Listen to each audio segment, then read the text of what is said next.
नमस्कार दोस्तों, मेरा नाम मालम राजपूत है।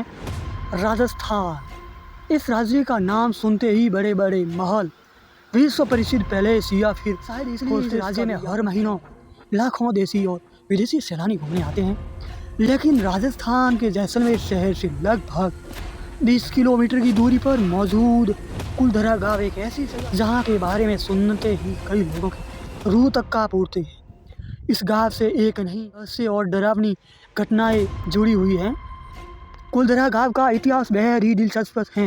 ये माना जाता है कि प्राचीन काल में इस गांव को ब्राह्मणों द्वारा बसाया गया था।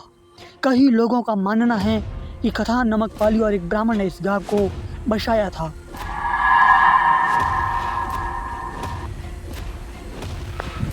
इस गांव में मौजूद शिलालेख और नक्काशी के आधार कई लोगों का भी मानना था कि यहाँ कई वर्षों तक सिर्फ ब्राह्मणों का ही राज था और सलीम सिंह के नाम ब्राह्मण का राज चलता था।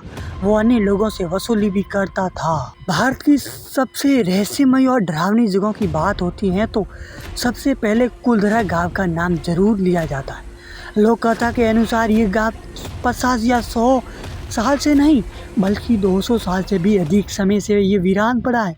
एक समय इस गांव में हर तरह हरियाली और चहल पहल रहती थी। इस गांव को सरस्वती नदी के किनारे बसाया गया था। कुलधरा गांव की रहस्यमयी कहानी लाखों लोगों के एक रोचक विषय है। लोक कथा के अनुसार यह कहा जमींदार सलीम सिंह आम लोगों से गलत तरीके से ब्याज और वसूलता था। इसके अलावा कई लोगों का यह भी मानना है कि गांव की महिलाओं और बेटियों पर सलीम सिंह की गंदी नज़र रहती थी। ऐसा माना जाता है कि एक रात गांव की प्रधान की बेटी के साथ उसने घिनौना काम किया और इस घटना के बाद उसकी मौत हो गई।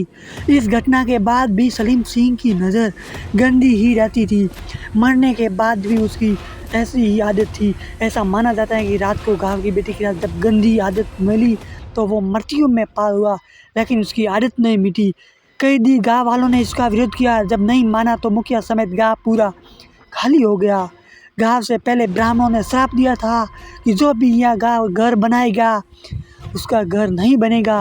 कुछ न कुछ उसके साथ अजीबोगरीब कुछ न कुछ होगा। अजीब घटनाएं अवश्य होगी। अगर आप सोच रहे हैं कि कुलधरा गांव घूमने के लिए कोई भी जा सकता है तो मैं बता देता हूं आपको, आप जा सकते हो घूमने के लिए, कोई पाबंदी नहीं है। कुलधरा गांव भारतीय पुरातत्व सर्वेक्षण में सुरक्षित है और आप जा सकते हो। ठीक है।